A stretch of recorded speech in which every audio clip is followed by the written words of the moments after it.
the Today's Light, your ultimate destination for success.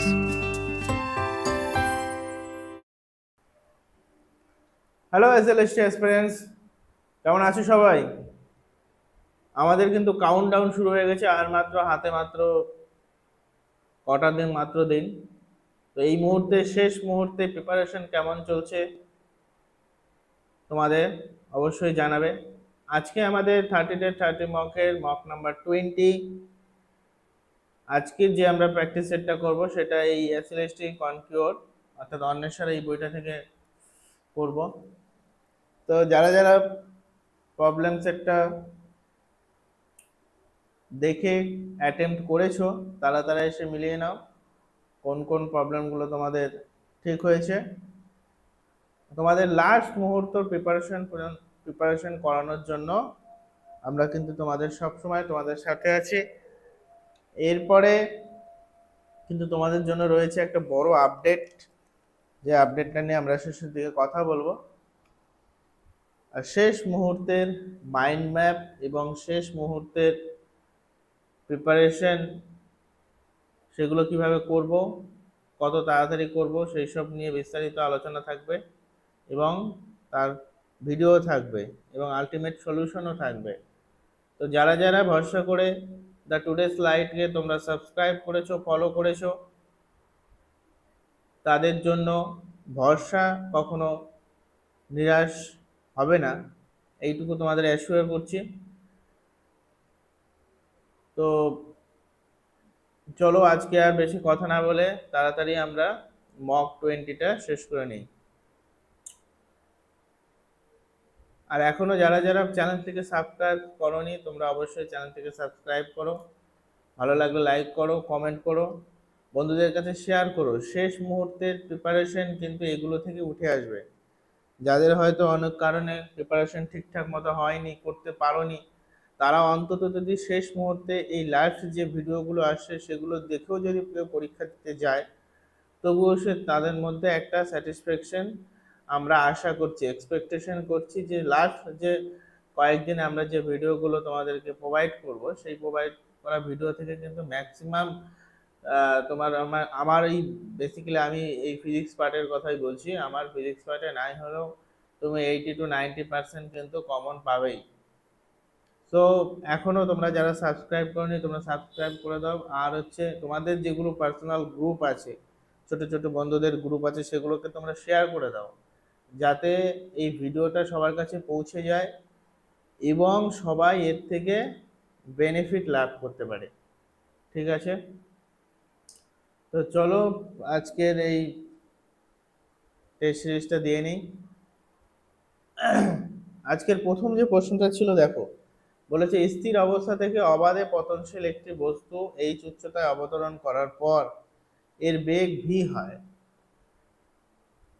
এর বেগ দ্বিগুণ হওয়ার জন্য সেটি আরো যে উচ্চতায় অবতরণ করতে হবে সেটি হলো, ধরো একটা স্থির অবস্থা এতটা হাইট থেকে বস্তুটাকে ফেলে দেওয়া হয়েছে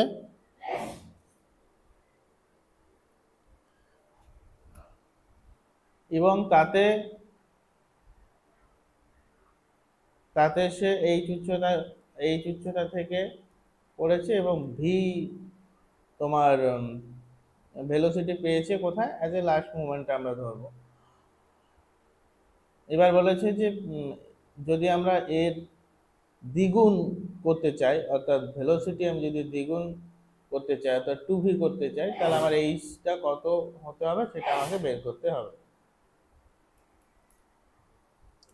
এই তো, তাহলে এখানে বলছে স্থির অবস্থা থেকে, তাহলে প্রাথমিক বেগ কি হবে? প্রাথমিক বেগ হবে 0, অর্থাৎ ইউ ইজ ইকুয়াল টু 0। তাহলে আমরা মনে করলাম এখানে যেহেতু ভি আছে, আমি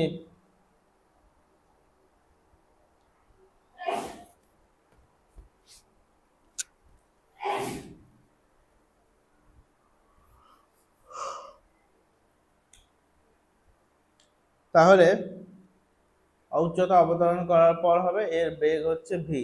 আচ্ছা, এইচ হচ্ছে হাইট আর হচ্ছে এই তাহলে এইচ উচ্চতা অবতরণ করার পর ভেলোসিটি হয় ভি। তাহলে যদি আমরা গতি সূত্র লাগাই, কোনটা না, V square plus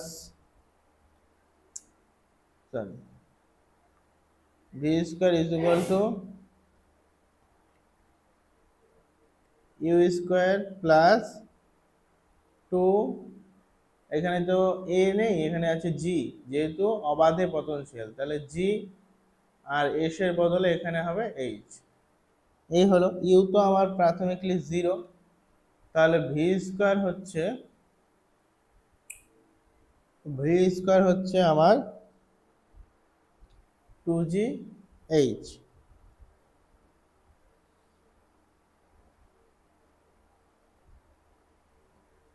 v square is equal to 2gh and v is equal to root over 2gh।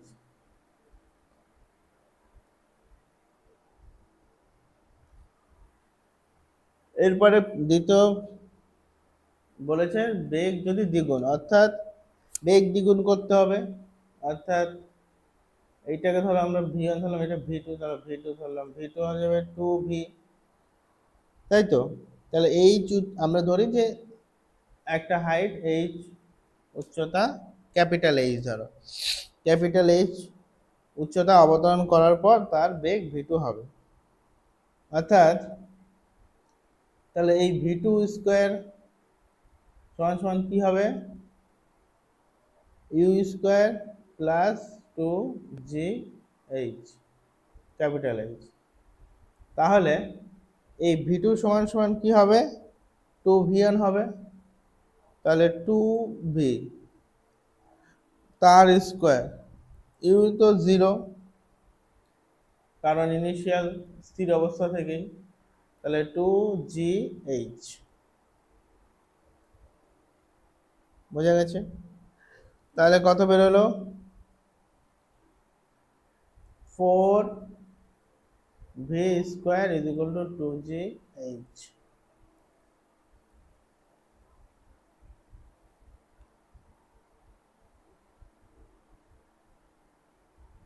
তাহলে ভি স্কোয়ার সমান সমান আমরা কত জানি, 2gh, v4 into 2gh is equal two 2gh। তাহলে এখানে করো 8gh is equal two 2gh। এবার কেটে দাও, জি কেটে গেল, জি কেটে গেল, 4, তাহলে 4h is equal two h। তাহলে হাইট হচ্ছে না, নতুন যে হাইট যেখানে 2v ভেলোসিটি আমরা পাবো, সেটা হচ্ছে প্রথম হাইটের 4 গুণ। তাহলে এখানে বলেছে আরো যে উচ্চতা অবতরণ করতে হবে, আরো মানে অলরেডি তো এইচ উচ্চতায় আছে, আরো কত অবতরণ করতে হবে, তাহলে টোটাল হবে 4h, তাহলে আমি অলরেডি এইচে ছিলাম, তাহলে আরো আমাকে 4h minus h that is 3h আরো উচ্চতা অবতরণ করলে পরে তবে গিয়ে আমার ভেলোসিটি, এখানে v ছিল, তাহলে এখানে এর দ্বিগুণ হয়ে 2v হবে। বোঝা গেছে, একদম সহজ অঙ্ক। পরের প্রবলেমটা দেখো, বলেছে a ভেক্টর এবং b ভেক্টর দেওয়া আছে, দুটি ভেক্টরের লম্ব দিকে একক ভেক্টরটি নির্ণয় করো। তাহলে দুটি ভেক্টরের লম্ব দিকে একক ভেক্টর নির্ণয় করতে গেলে প্রথমে আমাদের ভেক্টর ক্রস প্রোডাক্ট বের করতে হবে, এবং তাহলে ক্রস প্রোডাক্ট করলে তাহলে লম্ব ভেক্টর আমরা পাবো, এবং তারপরে সেই লম্ব ভেক্টরটার আমার ইউনিট ভেক্টর বের করতে হবে। তাহলে যদি আমি এ ও বি এর মধ্যে ক্রস প্রোডাক্ট করি তাহলে কি পাবো, তাহলে A vector cross B vector is equal to I J K 2 2 2 1 minus 1 2। ঠিক আছে, তাহলে এইটা যদি করি আমি কত পাবো, I 4 2 to the 4 minus of minus 2, ঠিক আছে, মাইনাস জে নিলাম 4 minus 2 plus k cap minus 2 minus 2 minus 2 minus of 2 এই দাঁড়ালো আমার আলটিমেট। তাহলে হচ্ছে আমার দাঁড়াচ্ছে 6i cap minus 2j cap plus 4k cap। এটা আমার দাঁড়ালো A vector and cross B vector. তাহলে দুটো ভেক্টরের ক্রস প্রোডাক্ট একটা ভেক্টর পাবো যেটা হবে এ আর বি এর সঙ্গে লম্ব। তাহলে এটা একটা লম্ব ভেক্টর। তাহলে এই লম্ব ভেক্টরের আবার ইউনিট ভেক্টর বের করতে হবে। ধরো মনে করো এটা হচ্ছে ডি ভেক্টর, তাহলে ডি ভেক্টরের ইউনিট ভেক্টর বের করতে গেলে কি করতে হবে?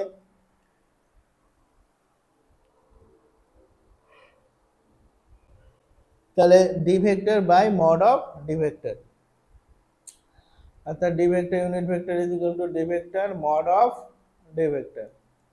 তাহলে ডি ভেক্টর হচ্ছে 6i cap minus 2j cap plus 4k cap. এর ইউনিট ভেক্টর হচ্ছে কত দাঁড়াবে? Root over 6 square plus 2 square that is minus 2, square করলে মাইনাস 2 স্কোয়ার প্লাস 4 স্কোয়ার, তাহলে হতে হবে 36 প্লাস 4 প্লাস 16, তাহলে হলো রুট ওভার 56। তাহলে রুট ওভার 56, তাহলে आंसर দেখো বি নাম্বার आंसर বলবে দা রাইট आंसर। পরের কোশ্চেনটা দেখো, বলেছে একটি আনুভূমিক টেবিলের উপর m ভরের একটি বস্তু রাখা আছে। টেবিল ও বস্তুর মধ্যে স্থির ঘর্ষণ গুণাঙ্ক মিউ বস্তুটিকে টেবিলের উপর টেনে সরাতে কমপক্ষে কত বল প্রয়োগ করতে হবে? তাহলে স্থির ঘর্ষণের এখানে সর্বোচ্চ মান কত হবে? স্থির ঘর্ষণের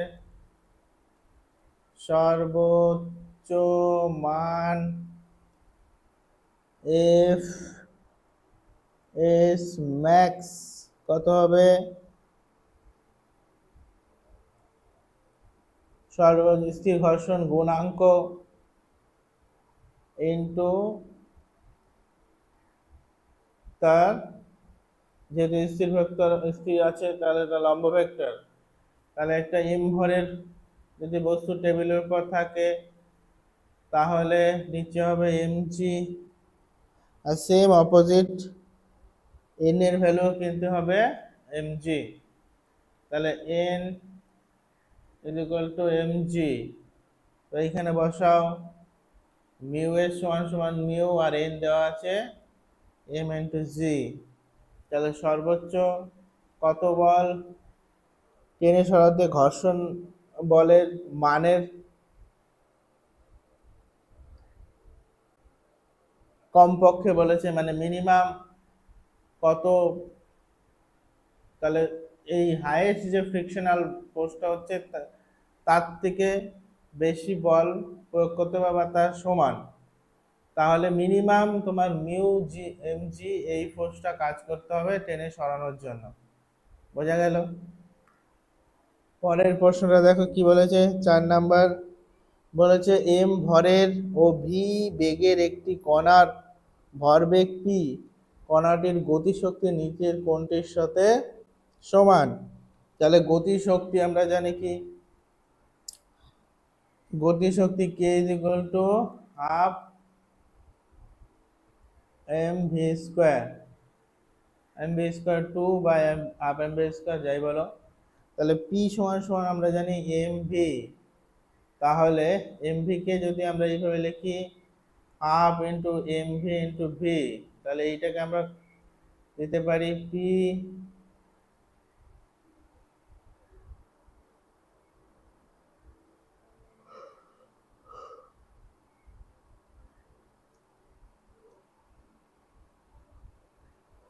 পিভি বাই 2, এখানে আছে পিভি বাই 2, তাহলে মানে ভি সমান আমরা ভি কে রিপ্লেস করব, তাহলে ভি সমান সমান এখান থেকে দেখো ভি, তাহলে এটাকে আমরা রিপ্লেস এইভাবে না করে হাফ এম ভি স্কোয়ার, তাহলে ভি সমান সমান এখানে পাবো পি বাই এম, তাই তো?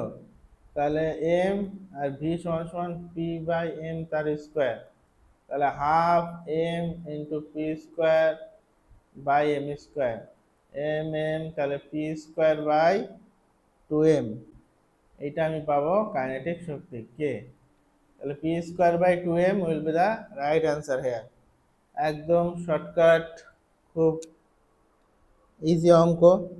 তো বলেছে একটি সংস্থার স্থিতিশক্তি বৃদ্ধি পাবে যদি কার্য করা হয় সংস্থার দ্বারা সংরক্ষিত বলের বিরুদ্ধে। স্থিতিশক্তি বৃদ্ধি বলেছে সংস্থার দ্বারা অসংরক্ষিত বলের বিরুদ্ধে, সংস্থার সংরক্ষিত বলের বিরুদ্ধে, আর সংস্থার উপর অসংরক্ষিত বলের দ্বারা। তাহলে স্থিতিশক্তি বৃদ্ধি পায় যখন বলের বিরুদ্ধে কাজ করা হয়, অর্থাৎ সংরক্ষিত বলের, যেমন অভিকর্ষ বল বা স্প্রিং বল, এর বিরুদ্ধে যদি কাজ করলে, এর বিরুদ্ধে আমাদের কাজ করলে স্থিতিশক্তি বৃদ্ধি পায়। উদাহরণস্বরূপ যদি বলি যে যখন বস্তুকে অভিকর্ষজ বলের বিপরীতে উপরে তোলা হয় তখন অভিকর্ষজ স্থিতিশক্তি বৃদ্ধি পায়। সুতরাং একটি সংস্থার স্থিতিশক্তি বৃদ্ধি পাবে যদি হচ্ছে সংরক্ষিত বলের বিরুদ্ধে কাজ করা হয়। তাহলে এখানে কি হবে? সংরক্ষিত বলের বিরুদ্ধে কাজ করা। তারপরে এরপরে 6 নম্বর কোশ্চেনে দেখো, বলেছে উলম্ব ভাবে বৃষ্টি 2√3 মিটার সেকেন্ড বেগে ভূপতিত হচ্ছে এবং আনুভূমিক দিকে অর্থাৎ এই হচ্ছে তোমার উলম্ব ভেক্টর। উলম্ব ভেক্টর যদি এটা পজিটিভ হয় তাহলে নিচের দিকে নামছে মানে নেগেটিভ, আর এই হচ্ছে এক্স, এক্স তোমার হচ্ছে আনুভূমিক দিকে বায়ুর বেগ। তার মানে হচ্ছে তোমার বায়ুর বেগ হচ্ছে, তাহলে এটাকে যদি আমরা রিলেটিভ অর্থাৎ আপেক্ষিক বেগ দিয়ে লিখি তাহলে প্রথমেই লেখো উলম্ব বেগ কত হবে, উলম্ব বেগ মাইনাস অফ 2√3 আর হচ্ছে বায়ুর বেগ, বেগ হচ্ছে 2 মিটার পার সেকেন্ড। তাহলে এখান থেকে যদি আমরা আপেক্ষিক বেগ এবং তার একটা ভেক্টর বের করি, আমরা আপেক্ষিক বেগ ভি অফ আর ডাব্লিউ, ধরো রেইন আর হচ্ছে উইন্ডের আপেক্ষিক বেগ, তাহলে ভি আর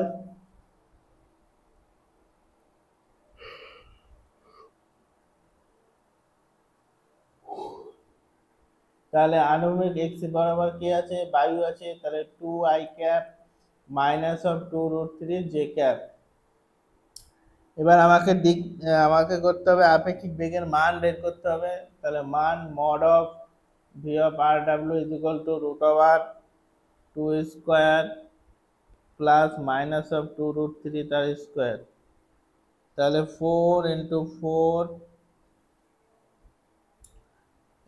4 প্লাস 4 ইন্টু 3, তাহলে 4 প্লাস 3, তাহলে 4 সাথে sorry 3 4 12, 3 4 12 plus 4 that is √16 that is 4। তাহলে আপেক্ষিক বেগ কত হবে? 4 মিটার পার সেকেন্ড। এরপরে বলেছে তাহলে এবার দিক নির্ণয় করতে হবে ট্যান থিটা, তাহলে tan theta will be the tan of theta, মানে আনুভূমিক দিকে কত পড়ছে?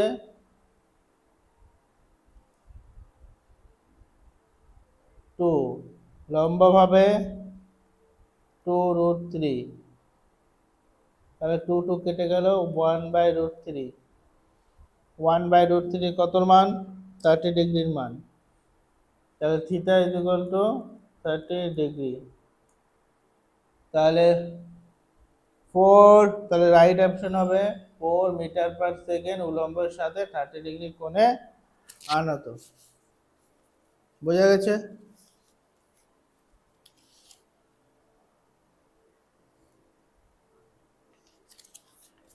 নেক্সট পরের কোশ্চেনটা দেখো, বলেছে পৃথিবীর ব্যাসার্ধ এবং ভর উভয়ে 1% করে হ্রাস পেলে পৃথিবীর অভিকর্ষজ ত্বরণ কত? পৃথিবীর ব্যাসার্ধ হ্রাস পেয়েছে এবং ভর উভয়ই হ্রাস পেয়েছে 1%, তাহলে অভিকর্ষজ ত্বরণ, তাহলে অভিকর্ষজ ত্বরণ কি হবে? হ্রাস পেয়েছে, তার মানে অভিকর্ষজ ত্বরণের মান বৃদ্ধি পাবে, এইটুকু তো কনফার্ম। তাহলে বৃদ্ধি পাবে কি আছে? 2% বৃদ্ধি পায়, 1% বৃদ্ধি পায়, এই দুটোর মধ্যে অপশন হবে। এবার দেখো প্রবলেমটা করো। তাহলে অভিকর্ষজ ত্বরণের ফর্মুলা কি জানি আমরা? g is equal to gm by r square। তাহলে তাহলে জি তো কনস্ট্যান্ট মহাকর্ষীয় ধ্রুবক, আর এম হচ্ছে পৃথিবীর ভর, আর আর তো পৃথিবীর ব্যাসার্ধ। এবার যদি ব্যাসার্ধ, ভর এবং ব্যাসার্ধ যদি উভয়ই 1% করে কমে, এটাও 1% এটাও 1% করে কমে, তাহলে নতুন যে ভর হবে সেটা কত হবে? এম হচ্ছে এম মাইনাস এম ইন্টু 1/100%। তাহলে এটাকে ধরলাম M dash is equal to, এটা যদি করো কত হবে? এম বাই 100, 100 মাইনাস 1 বাই হচ্ছে 100, তাহলে 0.99 এম। সিমিলার ভাবে আর ওর আর ড্যাশের ভ্যালু কত হবে? 0.99 আর। তাহলে নতুন যে অভিকর্ষজ ত্বরণ হবে জি ড্যাশ, তার মান কত হবে? G M dash by R dash তার স্কোয়ার। তাহলে কত দাঁড়াবে? এম ড্যাশের ভ্যালু 0.99 এম, আর ওখানে হচ্ছে জি তো একটা থাকবেই, তাহলে জি ইন্টু এত বাই আর স্কোয়ার, মানে হচ্ছে 0.99 তার স্কোয়ার ইন্টু আর এর স্কোয়ার, তাই তো? তাহলে এইটা যদি করো তাহলে 1/0.99, একটা 99 কেটে গেল, আর পড়ে থাকলো GM by R square. GM by R square আমরা জানি 1/0.99 ইন্টু জি, তাই তো?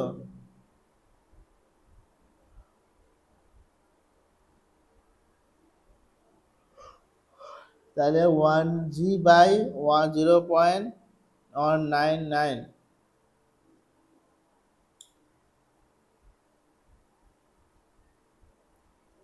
তাহলে এটাকে বলতে পারি আমরা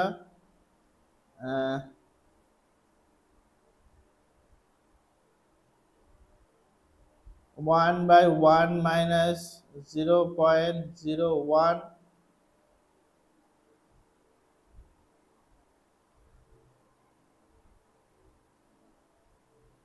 1.0.0, আচ্ছা এটাকে ডাইরেক্ট ক্যালকুলেট করে দাও।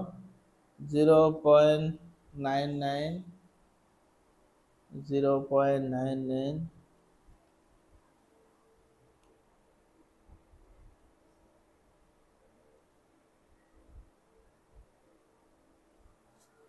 1 divided by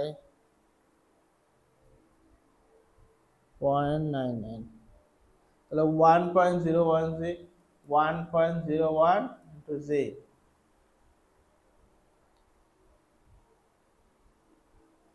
বোঝা গেল? তার মানে কত পার্সেন্ট বৃদ্ধি পাবে? এখান থেকে পরিষ্কার বোঝাই যাচ্ছে।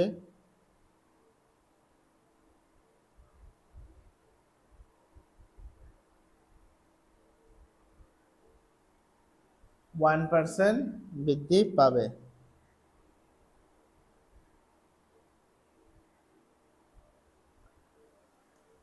তবে রাইট অ্যান্সার হবে অপশন নাম্বার বি।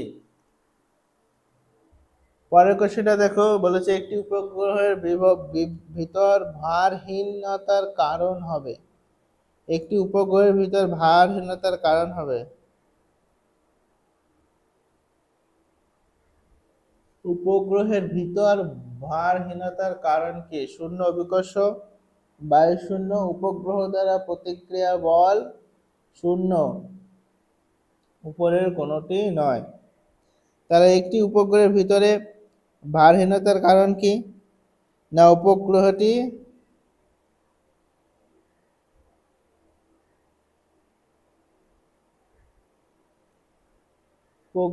ভিতর ভারহীনতার কারণ কি? তাহলে দেখো, মহাকর্ষ বল নেই, এমজি কাজ করছে না। আর এমজি না কাজ করলে পরে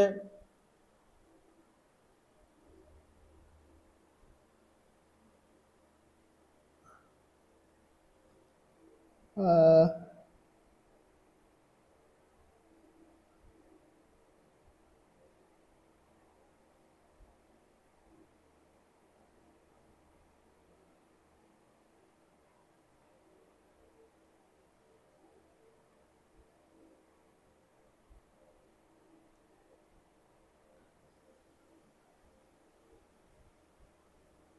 এখানে দুটো অপশন হতে পারে। একটা হচ্ছে শূন্য বিকর্ষ, যার জন্যই কোনো প্রতিক্রিয়া বল, আর উপগ্রহ পৃষ্ঠ দ্বারা প্রতিক্রিয়া বল শূন্য। এই দুটো, যদি এদের মধ্যে বেস্ট অ্যান্সার বলি তাহলে হবে উপগ্রহ পৃষ্ঠ দ্বারা প্রতিক্রিয়া শূন্য বল। এরপরে 9 নম্বর কোশ্চেনটা দেখো কি বলেছে। বলেছে দুটি সমান আকারের জলবিন্দু বাতাসের ভিতর দিয়ে 0.05 মিটার সেকেন্ড স্থির বেগে পড়ে। যদি দুটি জলবিন্দু মিশে একটি জলবিন্দু তৈরি হয়, তবে ওই জলবিন্দুর প্রান্তীয় বেগ কি হবে? তাহলে আমাদের প্রান্তীয় বেগের ফর্মুলা জানতে হবে। প্রান্তীয় বেগের ফর্মুলা কি বলে? vt is equal to 2/9 r square g rho minus rho naught by হচ্ছে এটা। তাহলে এখানে আমরা স্পষ্ট দেখছি VT proportional to R square, বাস এইটুকু আমাদের করলেই হবে। এরপরে কি করব না, আমাদের অর্থাৎ নতুন যে জলবিন্দুটা তৈরি হবে তার আমরা ধরব রেডিয়াস ধরলাম আর, এবং এর যে দুটোর যে আয়তন ছিল, দুটো জলবিন্দুর আয়তন, সেই জলবিন্দুর আয়তনগুলো মিশে গিয়ে নতুন যে জলবিন্দু তৈরি হবে, তাহলে দুটোর আয়তনের প্লাস করলে, অর্থাৎ দুটো আয়তনের যদি আমরা প্লাস করি আর নতুন যে আয়তনটা হবে জলবিন্দুর, সেই আয়তনটা সেম হবে, তাহলে আয়তন কি হবে? 4/3 পাই আর কিউব ইজ ইকুয়াল টু হবে 2 ইন্টু 4/3 পাই আর কিউব। এবার আর কিউব সমান সমান কত হবে? তাহলে এখান থেকে আর কিউব সমান সমান এটা কেটে গেল 2 আর কিউব, তাহলে আর সমান সমান হবে cube root of 2 R cube, তাহলে হবে 2 to the power 1/3, 2 to the power 1/3 R R cube তো কেটে গেল, তাহলে হলো আর, তাহলে 2 1/3 আর কিউব। এবার তাহলে কি করব? তাহলে নতুন যে ভলিউমটা হবে, ধরো ভিটি লিখলাম, আর আগের যে ভলিউমটা ছিল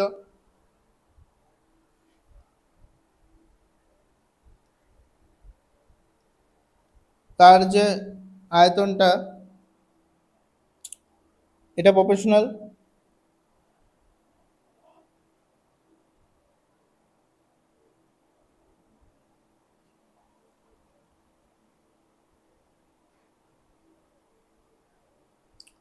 তাহলে VT by VT is equal to R square by R square.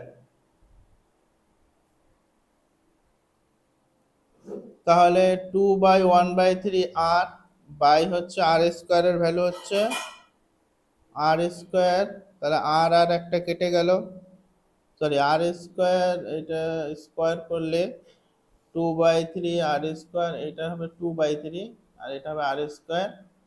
তাহলে আর স্কোয়ার স্কোয়ার কেটে গেল, পড়ে থাকলো, তাহলে ভিটি সমান সমান লিখতে পারি ভিটি ইন্টু 2^2/3। তাহলে ভিটির ভ্যালু দেওয়া আছে কত, 0.05, 0.05 ইন্টু হচ্ছে 2/3, 2^2/3 করলে দাঁড়াবে 1.587, এইটাকে মাল্টিপ্লাই করলে দাঁড়াবে 0.07935 আছে, 94 আছে। তাহলে এর অ্যাপ্রক্স অ্যান্সারটা হবে 0.0794। বোঝা গেছে? পরের কোশ্চেনটা দেখো, বলেছে 5 mm ব্যাসার্ধের একটি বায়ু বুদবুদ স্থিরভাবে একটি তরলের ভিতর 5 × 10⁻³ মিটার/সেকেন্ড বেগে উপড়ে পড়ছে। তরলের ঘনত্ব যদি এত হয় তাহলে তরলের সান্দ্রতাঙ্ক কত?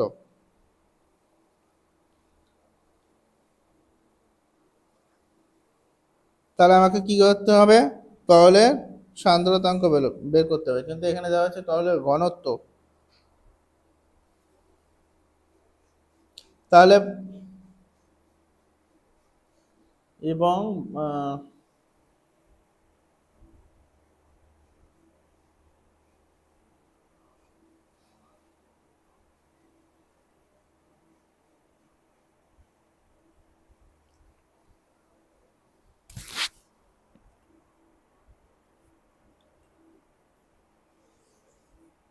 তরলের সান্দ্রতাঙ্ক কত? একটি স্থিরভাবে তরলের বেগে উপরে উঠছে, সরি উপরে পড়ছে না, উপরে উঠছে।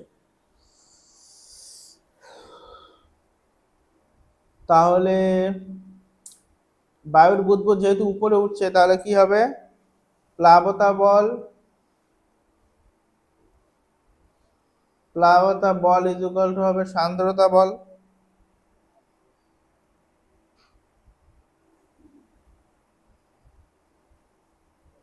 তাহলে প্লাবতা বল কত,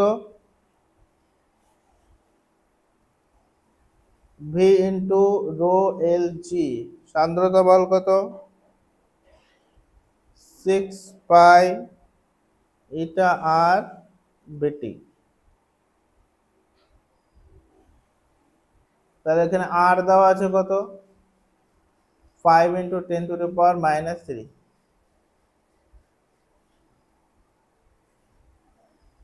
আর সরি এখানে ভিটি, তাহলে ভিটি দেওয়া আছে 10⁻³ মিটার/সেকেন্ড এবং আরও দেওয়া আছে 5 × 10⁻³ মিলিমিটার আছে, 5 × 10⁻³ রো ঘনত্ব, তাহলে রো এল দেওয়া আছে 2000 kg/m³। আর কি দেওয়া আছে, জি দেওয়া আছে 9.8, এটা তো আমরা জানি। তাহলে এখান থেকে যদি আমরা ইটার ভ্যালু বের করি, তাহলে ইটা দাঁড়াবে কত,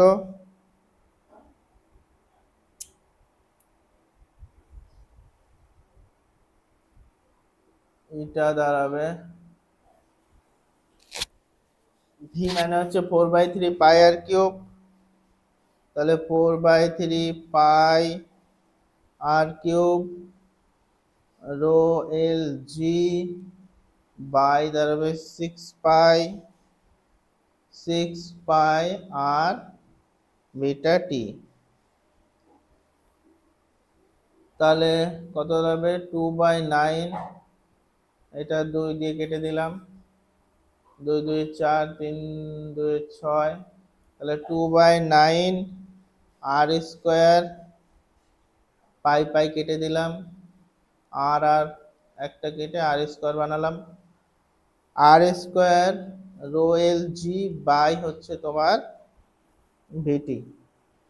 এবার ডাইরেক্ট ফর্মুলা হয়ে গেল। এবার ভ্যালু পুট করো, 2/9 ইন্টু আর মানে 25, 25 ইন্টু 10⁻⁻6, রো এল এর ভ্যালু 2000 ইন্টু জি এর ভ্যালু হচ্ছে 9.8 বাই ভিটির ভ্যালু হচ্ছে 5 ইন্টু 10⁻⁻3।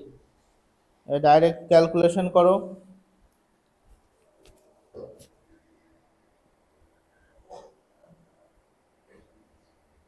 এটা যদি ক্যালকুলেশন করো তোমার ভ্যালু দাঁড়াবে approx 21.78 newton second metre square. তাহলে option number D will be the right answer. পরের প্রশ্নটা দেখো, বলেছে একই উপাদানের তৈরি একটি ফাঁপা এবং একটি নিরেট গোলকের ব্যাসার্ধ একই। গোলক দুটিকে একই উষ্ণতা উত্তপ্ত করলে নিরেট গোলকটি বেশি প্রসারিত হবে, ফাঁপা গোলকটি বেশি। দুটি প্রসারণ সমান থাকবে, ভর জানা না থাকলে প্রসারণ সম্পর্কে কিছুই বলা যাবে না। তাহলে দেখো, যখন কোনো বস্তুকে উত্তপ্ত করা হয় তখন তার প্রসারণ ঘটে, এটুকু তো আমরা জানি। তাহলে এই প্রসারণটা কোথায় ঘটে? তার এরিয়া বরাবর ঘটে, অর্থাৎ বাইরের যে এরিয়া আছে। তাহলে আর এইটাও নির্ভর করে কার উপর না, উপাদান এবং তাপমাত্রা যে হারে পরিবর্তন করছি সেই তাপমাত্রা পরিবর্তনের উপর নির্ভর করে, কিন্তু তার ভরের উপর কিন্তু কোনোভাবেই নির্ভর করে না। তাহলে একটি ফাঁপা গোলকের ক্ষেত্রে এবং এর ভিতরের স্থানটিও উত্তপ্ত হওয়ার সাথে সাথে ঠিক যতটা হারে পরিবর্তিত হবে, একটি নিরেট গোলকের ক্ষেত্রেও কিন্তু সেই পরিমাণেই কি হবে, পরিবর্তিত হবে। কারণ প্রসারণের হার উপাদান আর তাপমাত্রার উপরে কিন্তু নির্ভর করে, ভরের উপর কিন্তু কোনোভাবেই নির্ভর করে না। যেহেতু গোলক দুটির উপাদান একই এবং গোলক দুটির ব্যাসার্ধ একই বলেছে, তো এক্ষেত্রে কি হবে, দুটির প্রসারণ কিন্তু সেম হবে। পরের প্রশ্নটা দেখো, তরলের আয়তন প্রসারণ গুণাঙ্ক। তরলের আয়তন প্রসারণ গুণাঙ্ক, তাহলে 0 ডিগ্রি থেকে 4 ডিগ্রি আমরা কি জানি, এইটা 0 ডিগ্রি থেকে 4 ডিগ্রিতে কি হয়, যখন অধিকাংশ তরলের ক্ষেত্রে কি হয়, তাপমাত্রা যদি বাড়ে তার আয়তনও বাড়ে, অর্থাৎ তাদের তাপমাত্রা প্রসারণ কিন্তু ধনাত্মক হয়। কিন্তু জলের ক্ষেত্রে কি হয়, জলের কিন্তু একটু ব্যতিক্রম দেখা যায়। কিরকম না, 0 ডিগ্রি থেকে 4 ডিগ্রি পর্যন্ত জলকে উত্তপ্ত করলে তার আয়তন কিন্তু কমে যায়, বাড়ে না, এবং তার কি হয়, ঘনত্ব কমতে থাকে, ঘনত্ব বাড়তে থাকে। তাই এই তাপমাত্রা পরিসরে কি হয় না, আয়তন প্রসারণ গুণাঙ্ক ঋণাত্মক হয়। অর্থাৎ 4 ডিগ্রি তাপমাত্রায় জল তার সর্বোচ্চ ঘনত্বে পৌঁছায়, এটুকু আমরা জানি। তাহলে 4 ডিগ্রি তাপমাত্রার উপরের তাপমাত্রা বাড়ালে জলের আয়তন আবার বাড়তে শুরু করে এবং প্রসারণ গুণাঙ্ক কি হয়, ধনাত্মক হয়ে যায়। তাহলে অপশন নাম্বার কোনটা হবে এখানে, অর্থাৎ অপশন নাম্বার সি, 0 থেকে 4 ডিগ্রির এর জলের ক্ষেত্রে কিন্তু ঋণাত্মক, বাকি সব ক্ষেত্রে কিন্তু ধনাত্মক। মনে থাকবে। পরের কোশ্চেনটা বলেছে, রুদ্ধতাপ পদ্ধতিতে একটি আদর্শ গ্যাসের ক্ষেত্রে কোনটি সঠিক? রুদ্ধতাপ পদ্ধতিতে আদর্শ গ্যাসের ক্ষেত্রে, অর্থাৎ option B number will be the right answer. তাহলে পরের 14 নম্বর প্রবলেমটা দেখো, বলেছে কি বলেছে, দুটি সরল দোলগতির সমীকরণের যথাক্রমে y1 এটা দেওয়া আছে, y2 এটা দেওয়া আছে, এদের বিস্তারের অনুপাত কত? তাহলে প্রথমটা থেকে তো আমরা বলতে পারলাম বিস্তার a1 = 10। দ্বিতীয়টার ক্ষেত্রে দেখো, এর ভিতরের অংশটুকু করো।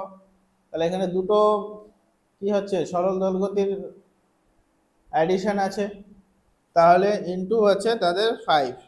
তাহলে প্রথম টুকুটা থেকে আমরা যদি তাদের রেজাল্টেন্ট বের করতে চাই, তাহলে √5 কত হবে 1 এর স্কোয়ার এর বিস্তারের স্কোয়ার প্লাস এর বিস্তার হচ্ছে √3 তার স্কোয়ার, তাহলে r সমান সমান কত দাঁড়াবে 1 + 3 √4 দ্যাট ইজ বেরোলো 2 ইনটু আছে 5, তাহলে এক্ষেত্রে a2 কত হবে 5 × 2 তাহলে 10, তাহলে a1 is to will be 10:10, তাহলে এটা তো 10:10 that is 1:1, তাহলে option number D will be the right answer। পরের বলেছে এক মাধ্যম থেকে অন্য মাধ্যমে প্রবেশ করলে শব্দের যে ধর্মটি অপরিবর্তিত থাকে, তাহলে শব্দের ক্ষেত্রে কি হয়, কোনো একটা মিডিয়াম থেকে যদি অন্য মিডিয়ামে প্রবেশ করে তখন তার গতিবেগ এবং তরঙ্গ দৈর্ঘ্য কিন্তু পরিবর্তিত হয়, কিন্তু শব্দের কম্পাঙ্ক ফ্রিকোয়েন্সি কিন্তু অপরিবর্তিত থাকে, তাহলে অপরিবর্তিত থাকে কম্পাঙ্ক ফ্রিকোয়েন্সি। পরের কোশ্চেনটা দেখো, বলেছে একমুখ খোলা নল থেকে নির্গত মূল স্বরের কম্পাঙ্ক 20% কমাতে হলে নলটির দৈর্ঘ্য কত শতাংশ বৃদ্ধি বা হ্রাস করতে হবে? 20% কমালে, তাহলে একটি একমুখ খোলা নলের মূল সুরের কম্পাঙ্কের ফর্মুলা কি? কম্পাঙ্ক ইজ ইকুয়াল টু v/4L, তাহলে ভেলোসিটি অফ সাউন্ড আর এল হলো হচ্ছে নলের দৈর্ঘ্য।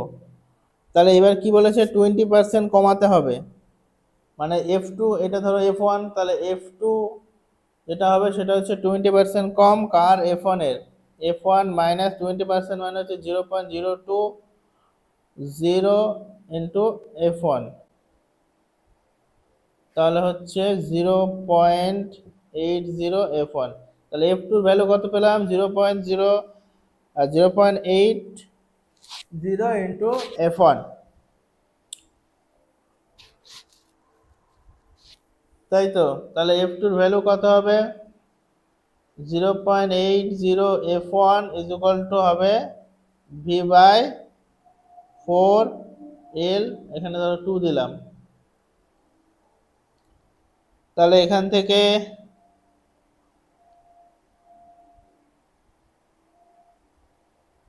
এখন যদি আমরা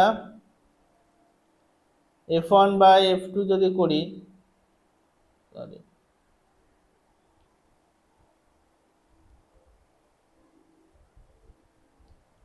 তাহলে যদি f2 করি বা f2/f1 করো, f2/f1 বা f1/f2 যেটাই করো, f2 তাহলে এটা হবে L1/L2, দেখো বাকিগুলো তো কেটে যাবে, তাহলে f2 সমান সমান 0.80 f1/f1 বাই L1/L2, তাহলে L2 সমান সমান f1 কেটে গেল,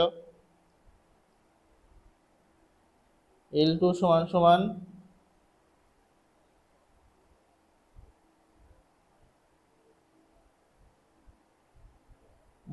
0.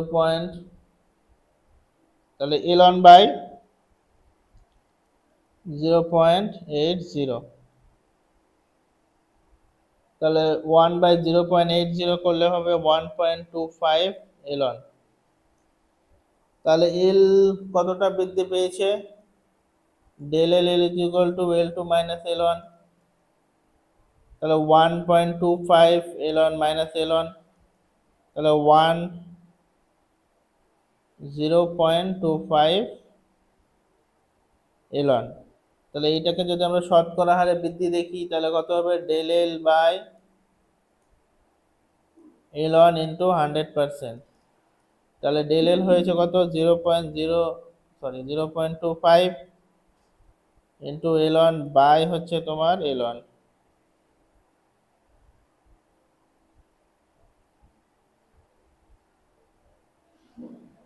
ইন্টু 100%, তাহলে 25% বাড়ছে, তাহলে 25% বৃদ্ধি পাবে।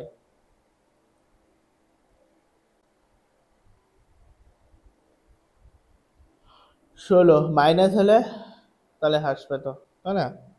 17 নম্বর কোশ্চেনটা দেখো।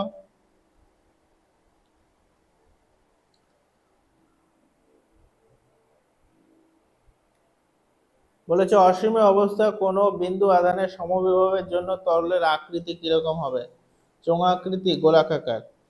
তাহলে এখানে সমবিভব তল মানে হচ্ছে ইকুইপোটেনশিয়াল সারফেস। তাহলে একই দূরত্বে থাকা সব বিন্দু কি হয়, একটি গোলক যদি সমবিভব থাকে তাহলে একটা গোলক গঠন করে, তাহলে এখানে রাইট অপশন উইল বি গোলাকার। পরের কোশ্চেনটা দেখো, একই আকারের দুটি ধাতব তারের শ্রেণী সমবায় যুক্ত করা হলো যদি তার দুটি তড়িৎ পরিবাহিতাঙ্ক দেওয়া আছে, রো নয়, সিগমা নয়, রোধাঙ্ক নয়, পরিবাহিতাঙ্ক দেওয়া আছে সমতুল্যের। আগের দিনে এই টাইপের একটা সেম অঙ্ক করেছে, কিন্তু সেখানে দেওয়া ছিল রোধাঙ্ক, রো দেওয়া ছিল, এখানে দেওয়া হচ্ছে সিগমা দেওয়া আছে। তাহলে কি হবে? রোধাঙ্ক সমান সমান আমরা আর জানি কি, R is equal to rho L by A. তাহলে এটা যদি রো হয় তাহলে সিগমা হবে 1 by rho is equal to আমরা জানি 1 বাই সিগমা সমান সমান জানি 1 বাই রো, বা রো সমান সমান 1 বাই সিগমা যাই, তাহলে রো সমান সমান হচ্ছে 1 বাই সিগমা। তাহলে আর সমান সমান কত দাঁড়াবে? আর সমান সমান আমরা দাঁড়াবে হচ্ছে এল বাই সিগমা এ, এটা দাঁড়াবে। এবার হচ্ছে দেখো, দুটি ধাতব তারকে যদি শ্রেণীর সময় আমরা যুক্ত করি তাহলে কি হবে?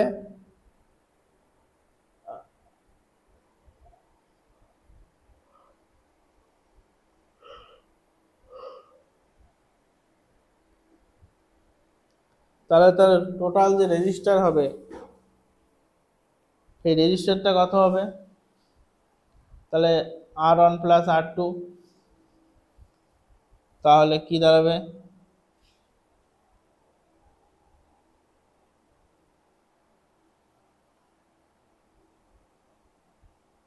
L by A 1 by sigma 1 plus 1 by sigma 2। তাহলে এখান থেকে ডাইরেক্ট করো, L by A is equal to into sigma 1 plus sigma 2 plus in by sigma 1 sigma 2। এটা হচ্ছে আর ইকুইভ্যালেন্ট, তাই তো? এবার শ্রেণী সমবায় যুক্ত করলে তাদের মোট দুটি তারের দৈর্ঘ্য L1 যদি হয় আর একটা যদি L2 হয়, তাহলে তাদের মোট ইকুইভ্যালেন্ট কত হবে? 12 হবে। এবং যদি তাদের মোট প্রস্থচ্ছেদ বলি তাহলে দুটো তারের প্রস্থচ্ছেদ কি হবে? এই থাকে। যদি একই আকার বলেছে তাহলে এ হচ্ছে ফিক্সড, কিন্তু এল তো ফিক্সড নয়, তাহলে এ ফিক্সড এল ফিক্সড নয়, এল এ ফিক্সড কিন্তু এল ফিক্সড নয়, তাহলে তাদের আর ইকুইভ্যালেন্টে তাদের তুল্য পরিবাহিতাঙ্ক কত হবে?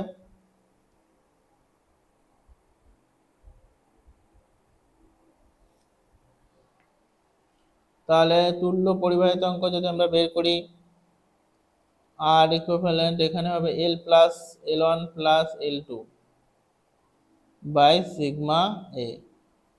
এবং এই দুটো কি হবে? L1 প্লাস L2 একই আকারের দুটি তার, শ্রেণীর সমবায় একই আকারের বলেছে, তাহলে L1 প্লাস L2 ধরো আমি নিলাম 2L বাই সিগমা এ, একই আকার বলেছে, তাহলে এইটা সমান সমান এইটা হবে L by A sigma 1 plus sigma 2 by sigma 1 sigma 2। তাহলে এখান থেকে কাটো আর সিগমা ভ্যালু বের করো। তাহলে এই সিগমা ইকুইভ্যালেন্ট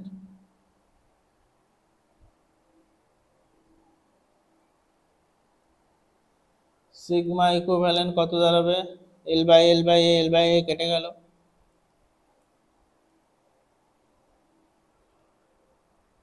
আর এই টুটা ওই পাশে গিয়ে হয়ে যাবে তাহলে 1/σ1 সমান সমান যেটা দাঁড়াবে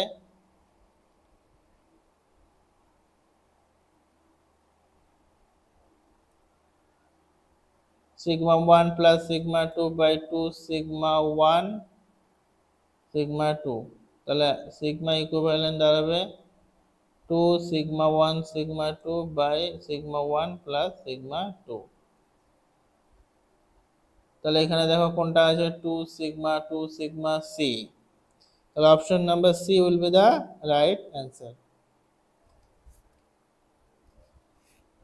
18 নম্বর কোশ্চেনটা দেখো, 18 নম্বর তো হলোই। 19 টন একটি হুইস্টন ব্রিজের 4টি বাহুর রোধ যথাক্রমে এত এত গ্যালভানোমিটারের রোধ দেওয়া আছে 1000 ওহম। তাহলে দেখো এই 1000 ওহম তুলনায় সমবাহীর তুল্য রোধ কত হবে? তাহলে PQ আর এস, গ্যালভানোমিটার লোড দেওয়া আছে 1000 ওহম, 1000 ওহম, আর এটা দেওয়া আছে 1326 PQRS। তাহলে এখানে দেখো কত হবে 1000 ওহম, মানে এটা হাই রেজিস্ট্যান্স, তার মানে এটা অ্যাজ এ কি হবে ওপেন হিসেবে কাজ করবে। তাহলে এদের ইকুইভ্যালেন্ট রেজিস্ট্যান্স কত হবে?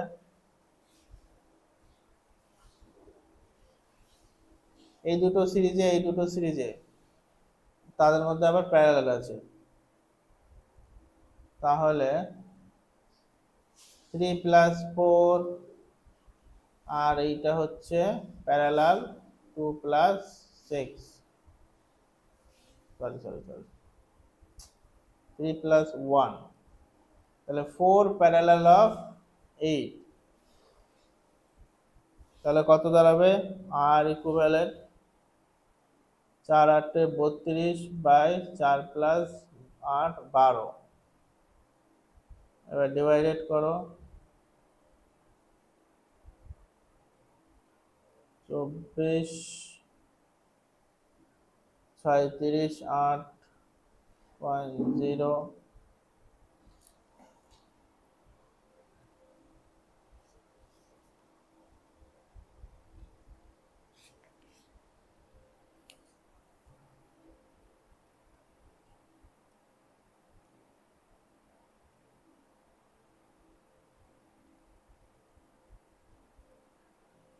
2.66 মানে 2.666, that is 2.67 ওহম। বোঝা গেল? 20 নাম্বার বলেছে চুম্বকন মাত্রা এম এর একক কি? চুম্বকন মাত্রা এম এর একক কি?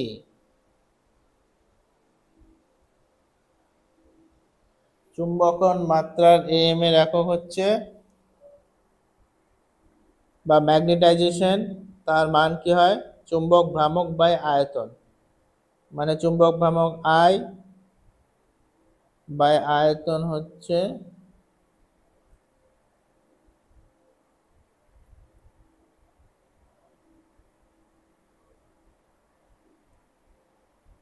তাহলে এখানে দেখো চুম্বকন মাত্রা ম্যাগনেটাইজেশন কি হবে? চুম্বক ভ্রামক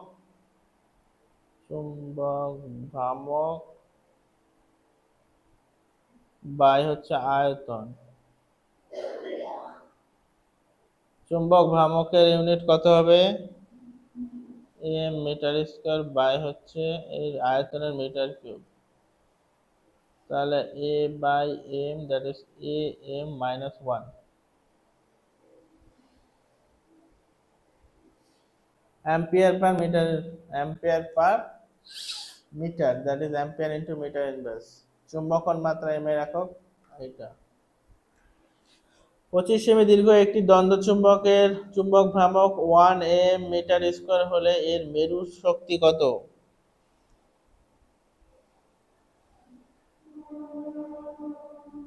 তাহলে আমরা জানি চুম্বক ভ্রামক ইজিক্যাল টু মেরু শক্তি ইন্টু কার্যকর দৈর্ঘ্যের গুণফল। তাহলে আমরা জানি M is equal to M into 2L। এই এম হচ্ছে মেরু শক্তি, তাহলে M is equal to M by 2L।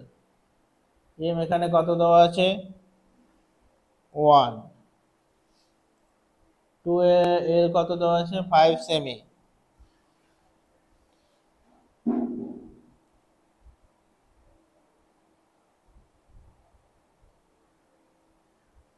Twelve সমান সমান দেওয়া আছে 5 সেমি, মানে 0.05 এম। 1.0.05 কত দাঁড়াবে?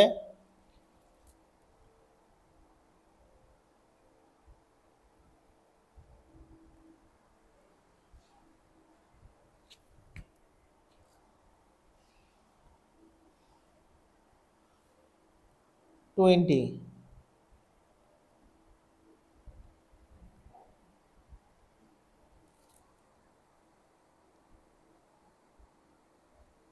পরের প্রশ্নটা দেখো, বলেছে একটি 1 মাইক্রোফ্যারাড ধারককে এত 200 ভোল্ট এবং 60 হার্জ পরবর্তী অর্থাৎ এসি কারেন্টের সঙ্গে যোগ করা হলো, প্রবাহের শীর্ষ মান কত হবে?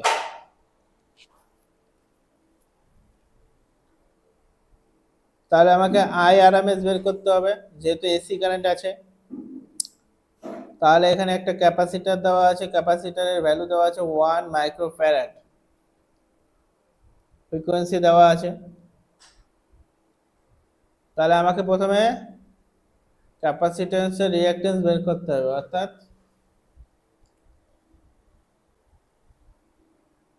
ক্যাপাসিট্যান্সের রিঅ্যাকট্যান্স কত হবে? ধরো XC is equal to 1/2 pi FC, 2 pi F into C. তাহলে 1/2 পাই এফসি, এফ সি দেওয়া আছে 1 মাইক্রোফ্যারাড, তাহলে 1 into 10 to the power milli micro, 10 to the power 6 farad. F দেওয়া আছে 60 হার্জ,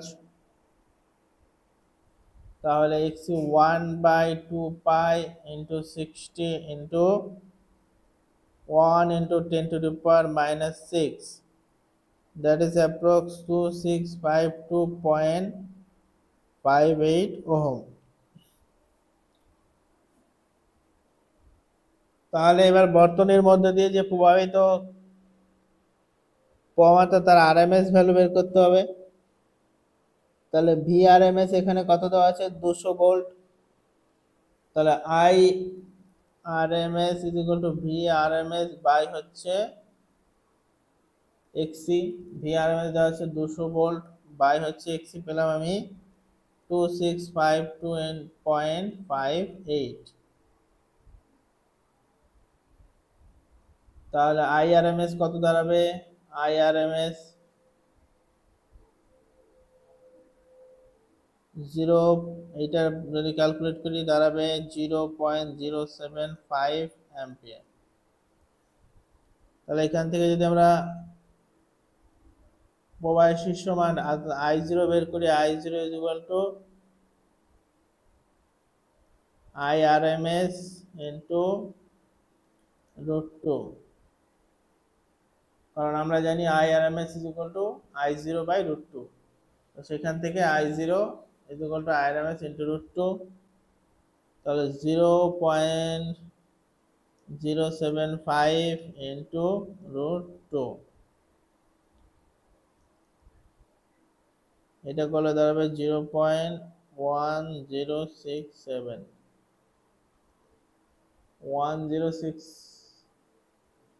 তাহলে option number C will be the right answer. পরের কোশ্চেনটা দেখো, বলেছে N1 ও N2 প্রতিসরাঙ্কের দুটি মাধ্যমে আলোর বেগ যথাক্রমে u1 and u2 হলে এদের মধ্যে কোনটার সঙ্গে সম্পর্কিত? তাহলে আমরা জানি কোনো মাধ্যমে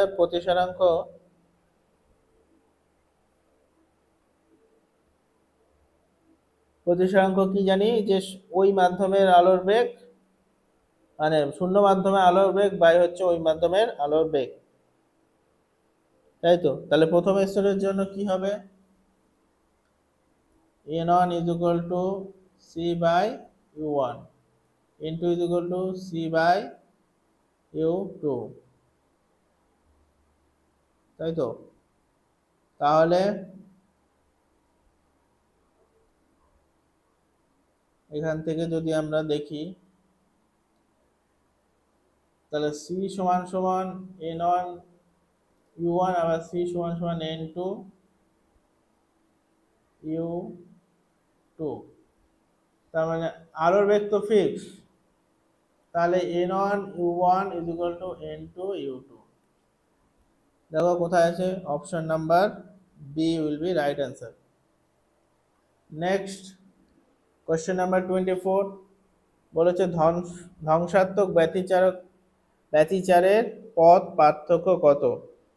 অর্থাৎ ডিস্ট্রাকটিভ ইন্টারফারেন্সের ফেজ ডিফারেন্স কত?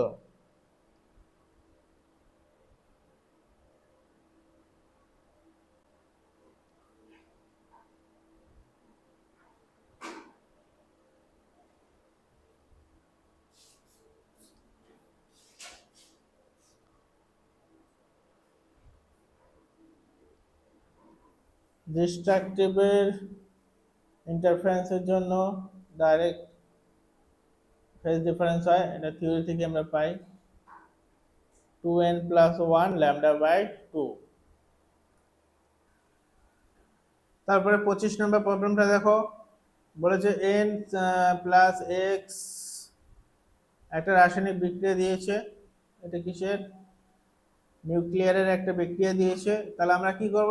এইগুলো এই টাইপের প্রবলেমের জন্য আমাদের কি দেখতে হয়? পারমাণবিক সংখ্যা, ভর সংখ্যা কি থাকবে? কনজার্ভ থাকবে।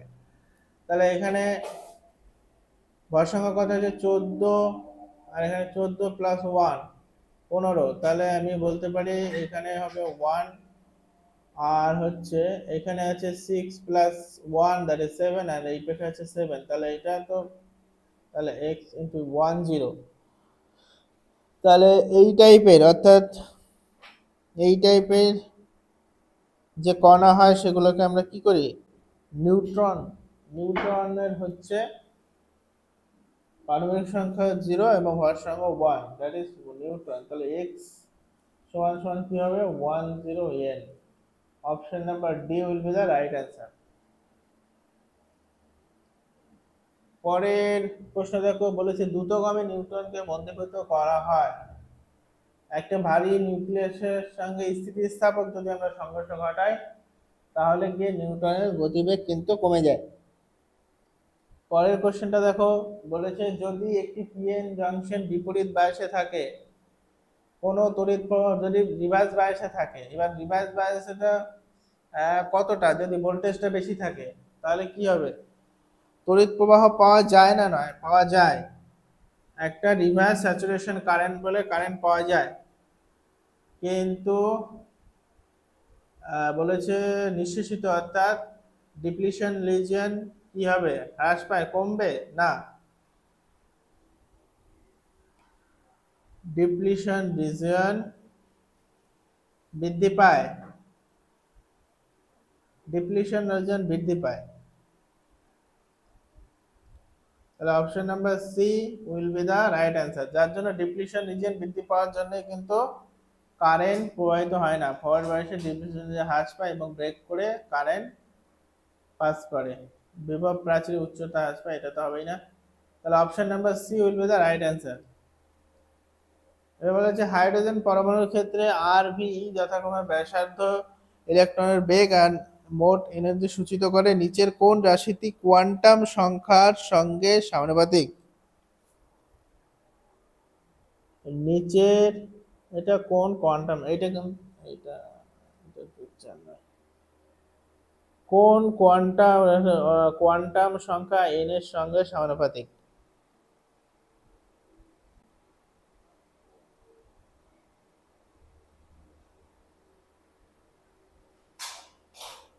কোয়ান্টাম সংখ্যা ভিআর এর সঙ্গে সমানুপাতিক।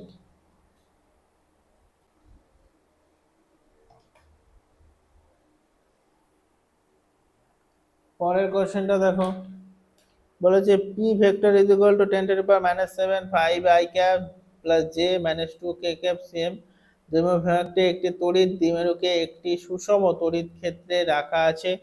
তড়িৎ ক্ষেত্রটি E ইজ ইকুয়াল টু এত হলে দ্বিমেরুটির উপর টর্কের মান কত হবে? তাহলে টর্ক সমান সমান আমরা কি জানি, tau is equal to P into E. তাহলে পি ক্রস ই ভেক্টর বের করলে আমার অ্যান্সারটা কিন্তু বেরিয়ে যাবে।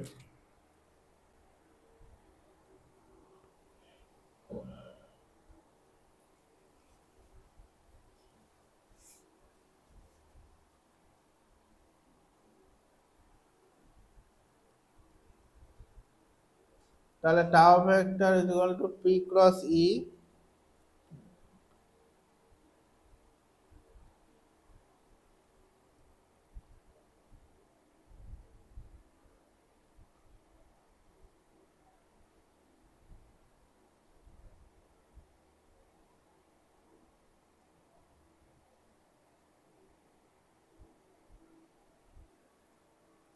আর দেখো এইটা যখন ক্রস প্রোডাক্ট করবো আমরা পি ক্রস ই, তাহলে আই জে কে, তাহলে 5 1 -1 1 1 1 আর 10 to the power 7 R 10 to the পাওয়ার -7, তাহলে কত হবে 10 to the power -7 into 10 to the power 7, that is becomes 1। তাহলে এবার এইটা যদি আমরা বের করি তাহলে কত দাঁড়াবে, tau is equal two I vector I cap 1 plus 2 minus of j কত হবে 5 plus 2 plus k cap 5 minus 1, তাহলে কত হলো টাউ ভেক্টর মান 3 i cap minus 7 j cap plus 4 k cap। তাহলে এর মড বের করো, তাহলে এর মানটা বেরিয়ে যাবে। তাহলে mod of tau is equal two √3 এর স্কয়ার প্লাস -7 স্কয়ার প্লাস 4 এর স্কয়ার। এটা করলে কত হবে √9 plus 49 plus 16, that becomes √74। √74 calculate করো, ক্যালকুলেটরে কত হবে, তাহলে mod of tau 8.6 newton metre, newton to metre 8.6 আছে आंसर। তাহলে option number C will be the right answer. এরপরে দেখো 30 নম্বর প্রশ্নটা বলেছে এল দৈর্ঘ্যের একটি হালকা দ্বন্দ্বের দুপ্রান্ত এম ভরের দুটি কণাযুক্ত করে একটি তড়িৎ দ্বিমেরু গঠন করা হয়েছে। কণা দুটির আধান প্লাস কিউ মাইনাস কিউ একটি সুষম তড়িৎ ক্ষেত্রের মধ্য দিয়ে তড়িৎ দ্বিমেরুটি এমন ভাবে স্থাপন করা হলো যাতে দ্বিমেরু অক্ষ তড়িৎ ক্ষেত্র অভিমুখের সাথে লম্বা থাকে। দ্বিমেরুটি সামান্য ঘুরিয়ে ছেড়ে দেওয়া হলো, দেখাও যে অল্প কৌণিক সরণের জন্য দ্বিমেরুটি কৌণিক সরল দোলগতিতে আন্দোলিত হতে থাকবে। এই সরল দোলগতির পর্যায়কাল কত? এই কোশ্চেনটা কিন্তু আমরা আগের একটা মকে করেছি। তাহলে এই ক্ষেত্রে সেখান থেকে তোমরা অ্যান্সারটা দেখে নাও। এর রাইট অ্যান্সার হবে তোমার a is equal to 2 pi √ml/2qe। তো এই ছিল আজকের আমাদের 30 কোশ্চেন। তো থ্যাংক ইউ যারা যারা অ্যাটেন্ড করেছো। এরপরে তোমাদের যেটা মেগা ম্যারাথন আসছে, সিরিজ আসছে, এইটাই ছিল তোমাদের সারপ্রাইজ। তো যারা যারা এখনো পর্যন্ত মনে করছো যে প্রিপারেশনটা ঠিকঠাক মতো হলো না বা এসএলএসটি টাইমটা খুব কম থাকার জন্য ভালো মতো প্রিপারেশন করতে পারোনি, তাদের জন্য স্পেশাল একটা সিরিজ আসছে। শেষ একদম পরীক্ষার কাউন্টডাউনের মধ্যে আমরা কিভাবে একদম খুবই অল্প সময়ের মধ্যে আমরা পুরো সিলেবাসটাকে, বিশেষ করে আমার এই ফিজিক্সের পার্টটা তো আমি দেখছি, তো এই পার্টটা আমরা কিভাবে মাইন্ড ম্যাপের মাধ্যমে আমরা কিভাবে অল্প সময়ের মধ্যে মনে রাখতে পারি important important formula, important concept এবং ইম্পর্টেন্ট কোশ্চেন, সেই ভিডিওগুলো আসছে, তোমরা সেগুলো দেখো। আমি মনে করি যে সেগুলো তোমাদের পরীক্ষার লাস্ট মোমেন্টে কিন্তু অ্যাজ এ মানে একটা কি বলবো তুরুপের তাসের মতো কিন্তু সেগুলো কাজ করবে। তো আজকের মতো এখানেই শেষ করছি লেকচারটা। তোমরা ভালো করে প্রিপারেশন নাও। কাউন্টডাউন কিন্তু শুরু হয়ে গেছে, বারবার বলছি। অর্থাৎ এই সময় স্ট্রেস নিয়ে কাজ নেই, যতটা পারো এফোর্ট দাও, ঠিক আছে? আর তোমাদের পাশে তো আমরা রয়েইছি। তো ঠিক আছে, চলো আজকের ভিডিওটা এখানে শেষ করছি। যারা যারা এখনো সাবস্ক্রাইব করোনি, ভিডিও শেষ পর্যন্ত দেখার পরেও যারা সাবস্ক্রাইব করোনি, সাবস্ক্রাইব করে দাও। ভালো লাগলে একটা লাইক তো অবশ্যই আশা করা যায়। ঠিক আছে, চলো আসছি, দেখা হবে।